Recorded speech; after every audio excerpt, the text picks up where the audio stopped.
Tapi kalau melaksanakan luar biasa, dia akan semakin lebih pesat.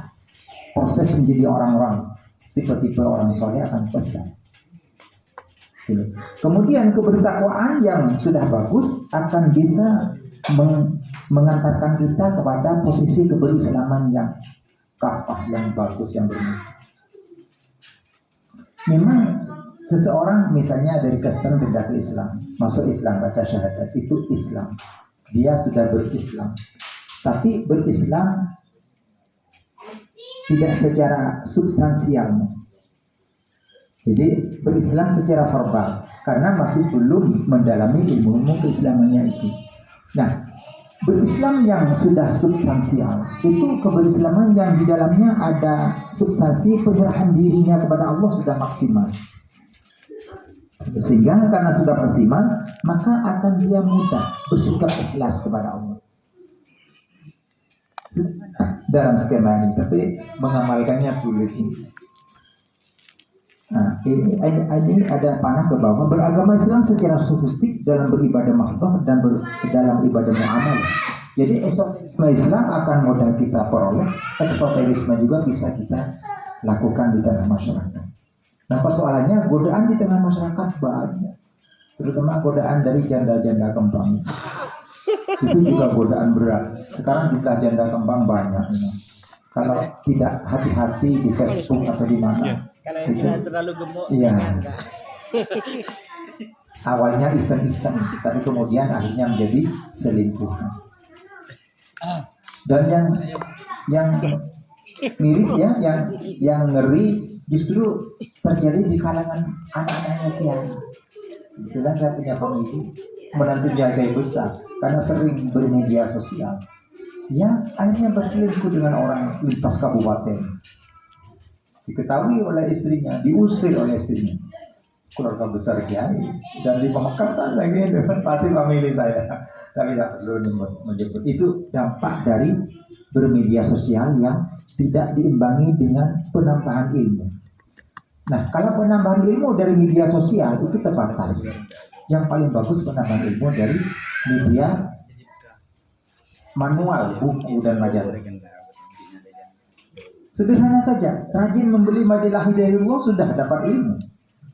Rajin membeli majalah As-Sunnah sudah dapat ilmu. Jangan lupa majalah Al-Furqan sudah dapat ilmu. Suara Muhammadiyah juga ada. Suara Muhammadiyah sudah dapat ilmu. Ada ilmu yang padat. Saya juga penasaran siapa yang jadi tukang tulisnya. Halamannya hanya 4 halaman, isinya padat. Saya ngoleksi setiap minggu saya punya di sini. Buletin Kafah punya HTI. Itu luar biasa. Itu berisi ilmu padat di dalamnya. Saya juga heran, ini penulis ulum. Halamannya terbatas tapi isinya.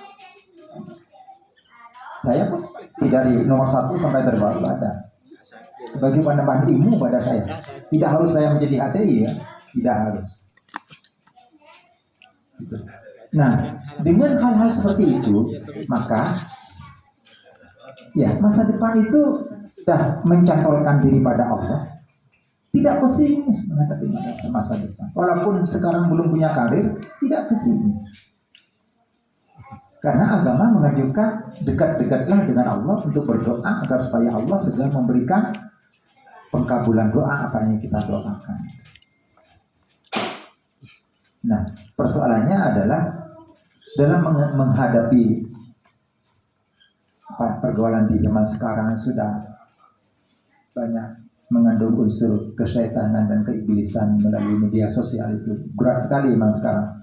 Nah, bagaimana caranya? Kita harus tahu bahwa godaan setan yang paling dahsyat sekarang lewat hati. Kalau buka Instagram langsung muncul yang tidak pernah kita like, muncul gambar-gambar artis nasional biasa. Jadi kalau kita bisa mengerem, kalau tidak perlu, apa buka Instagram? Tidak perlu kan? Jadi tergantung kita menggunakan kesempatan yang diberikan oleh Allah, waktu yang diberikan oleh Allah. Sekarang waktu kita digunakan untuk acara di rumah Mas Fandi ini. Waktu itu kesempatan itu waktu. Kata Tempo itu majalah Tempo itu waktu. Sejauh mana kita gunakan? Apa waktu yang kita miliki mau buka Instagram, atau baca buku, atau baca majalah? Tinggal pilih. Nah, atau baca yang lainnya. Nah, karena itu kita harus cerdas. Ada jebakan-jebakan setan yang bermacam-macam. Bagaimana cara mengatasi jebakan setan itu? Meningkatkan kemampuan spiritual melalui perilaku kita mendekatkan diri pada Allah. Contohnya, kalau kita sholat ya, karena sudah dikerubungi oleh setan. Sholat itu Allahu Akbar. Kita tidak baca. Kabur meroboh berjauh. Itu tanda-tanda orang tidak beres. Allahu Akbar, tidak baca iftitah, itu sudah nggak beres. Kemudian kita subhanallah wa bihamdi dibaca 1 kali, juga tidak beres. Minimal dibaca 3 kali. Jadi sholatnya orang yang semakin sholat itu sholatnya yang pelan. Nah, ketika pelan itu kita bisa curhat kepada Allah. Curhatnya kita di sholat, bukan datang ke kuburan curhat kita. Kok kuburan datang curhat? Punya otang datang ke kubur. Raja otang kuburnya yang taranya gini loh. Iya, raja otang datang ke kiai-kiai tertentu. Padahal tempat kita curhat itu adalah di sholat. Dan sholat itu tempatnya di mana curhat itu? Di sujud. Saya pernah diberitahu oleh Ustadz Modhar Ustadz Modhar Bek yang mengelola Islamic Center. Saya pernah bermakmum ke Kiai Thaifur, kiainya Ibu Apunten, Kiai Thaifur Ali Wafa. Sholatnya luar biasa, serba pelan. Rukuknya pelan, itidalnya pelan. Kalau sujud lama sujudnya. Ketika sujud lama itu berbagai macam doa dianjurkan oleh Nabi. Doa yang ada dalam Al-Quran dan hadis dibaca dalam sujud. Banyak sekali. Rabbana anzil alaina ma'idatan minas sama'i takunu lana 'aidan li awwalina warzuqna wa anta khairur raziqin. Nabi Isa. Kita minta rezeki pakai doanya Nabi Isa. Jangan pakai doa bahasa Jawa. Doa Nabi Isa. Ya, di sujud itu. Dan orang-orang yakin bahwa Allah yang mengabulkan doa akan selalu optimis. Jadi rekan-rekan adik-adik yang belum punya karir yang mantap, permantaplah sholat wajib yang 5 waktu dan jam. Dan dalam sholat itu sujud yang terakhir dibuat lama. Kalau tidak mau baca doa yang ada dalam boleh doa pakai bahasa Madura tapi berbicara dalam hati. Ya Allah, kita punya karekongan awalang ini ya. Raja orang ijo-ijo orang karir tak belum bisa ketemu. Baru karir di depan mata akhirnya jauh tapi minta sogoan. Kalau tidak ada logistik tidak bisa diperoleh karir itu. Itu problem, curhatkan pada Allah semua. Sehingga Nabi berdoa Allahumma yassirna lil yusra wa jannibna al usra.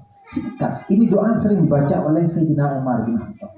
Allahumma yassirna lil yusra wa jannibna al usra. Ya Allah, mudahkanlah abdina memperoleh kemudahan. Mudahkanlah abdina memperoleh kemudahan. Dan singkirkanlah semua kesulitan dari abdi. Doanya dari Nabi diamalkan sering baca oleh Sayyidina Umar. Allahumma yassirna lil yusra wa jannibna al usra.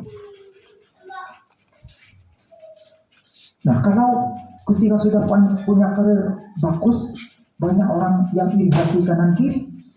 Wah, itu lain lagi. Itu perlu ilmu kanuragan.